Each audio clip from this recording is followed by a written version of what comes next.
ආයුබෝවන් සුබ දවසක් කියලා ප්‍රාර්ථනා කරනවා සියලු දෙනාටම.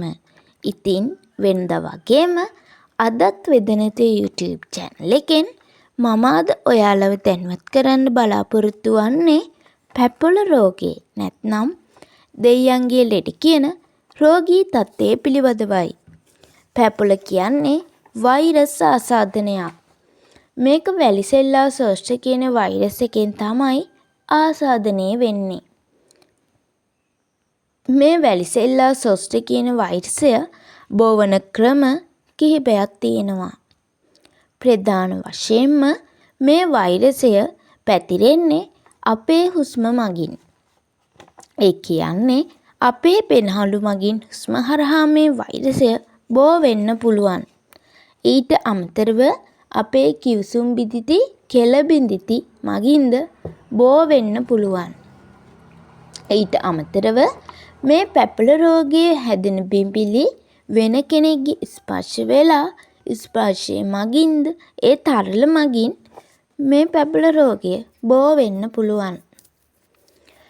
මේ පැපොල රෝගයේ ලක්ෂණ විදියට අපි සුලභවම දකින්නේ දිය බිඳිති වැනි බිඳිති සිරුර පුරා ඇති වෙන එක. ඊට අමතරව හිස රදය උණ උගුරේ වේදනාව, බඩේ තැවිල්ල මේ වගේ ලක්ෂණ පැපොල රෝගයත් එක්ක මතුවෙන්න පුළුවන්.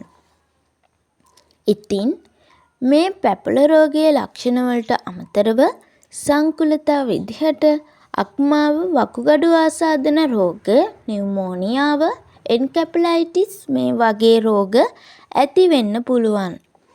ඊට අමතරව වැදගත්ම දේ වෛරසය මගින් අංශ පැපොල එහෙමත් නැත්නම් හර්පීස් සොස්ටර් කියන තත්ත්වය ඇති වෙන්න පුළුවන්.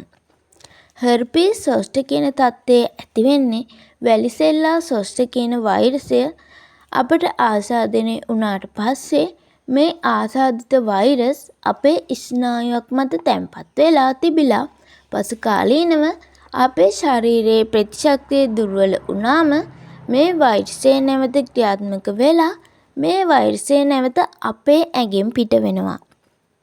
එතකොට තමයි මේ වැලිසෙල්ලා සොස්ටර් කියන වෛරස් එක හර්පීස් සොස්ටර් කියන තත්ත්වයට පත් වෙන්නේ.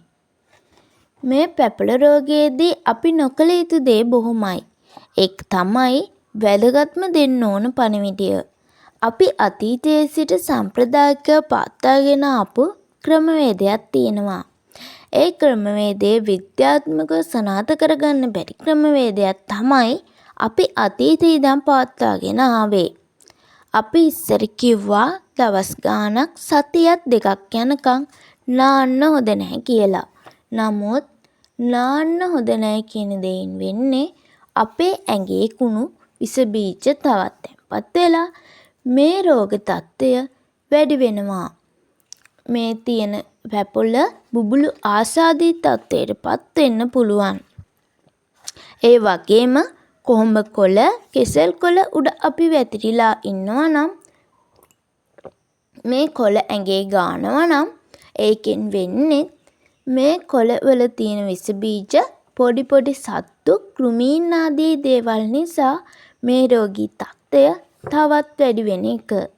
ඒ වගේම වැරදි මතයක් තියෙනවා මස් මාළු කන්න හොඳ නැහැ කියන එක. ඒ වුණාට මස් මාළු කියන්නේ ප්‍රෝටීන බහුල ආහාරයක්. රෝගයක් සුව වෙන්න නම් අපේ ශරීරයේ ප්‍රතිශක්තිය හොඳට තියෙන්න ඕන. ප්‍රතිශක්තිය හොඳට තියෙන්න නම් අපේ ඇඟේ ප්‍රෝටීන හොඳට තියෙන්න ඕන. ප්‍රෝටීන තියෙන නම් අපි මස් මාළු සහිත ආහාර ගන්න ඕන. අධි ප්‍රෝටීන ආහාර වේලක් ගැනීමෙන් මේ පැපොල රෝගී තත්ත්වය ඉක්මනින් සුව කරගන්න පුළුවන්. විශේෂයෙන්ම කියන්න ඕන දේ තමයි මේ වන විට පැපොල රෝගයට බෙහෙත් සොයාගෙන තියෙනවා. එන්සයික්ලෝ අය කියන ඖෂධය පැපොල රෝගයට භාවිතා කරනවා. ඕනෑම රෝහලකින් මේ ප්‍රතිකාරය ලබා ගන්න පුළුවන්. ඔබට පැපොල රෝගයේ සෑදී ඇත්තේ කියලා සැක කරනවා නම් අනිවාර්යයෙන්ම වෛද්‍යවරයෙකු හමු වෙලා ඒ පැපොල කියලා සනාථ කරගත්තට පස්සේ වෛද්‍යවරයා විසින් පැපොල රෝගයට නියමිත එන්සයික්ලෝ අය කියන බෙහෙත ඔබට නියම කරනවා. ඉතින් මේ බෙහෙත නියමිත මාත්‍රාවට නියමිත දින ගානට ගත්තොත් පැපොල රෝගය අපට ඉතාම පහසුවෙන් සුව කරගන්න පුළුවන් වෙනවා. එහෙම නැත්නම් පැපොල රෝගය ගොඩක් උග්‍ර අතරපත් වෙලා මරණයට පවා පත් වෙන්න පුළුවන්. පැපොල තියෙන කෙනෙක් දිනපතාම නාන්න ඕන.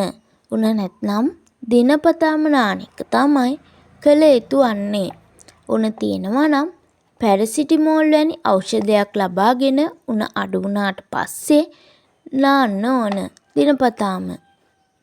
ඊට අමතරව හොඳ සමබල ප්‍රෝටීන බහුල ආහාර වේලක් දිනපතාම ගන්න ඕන.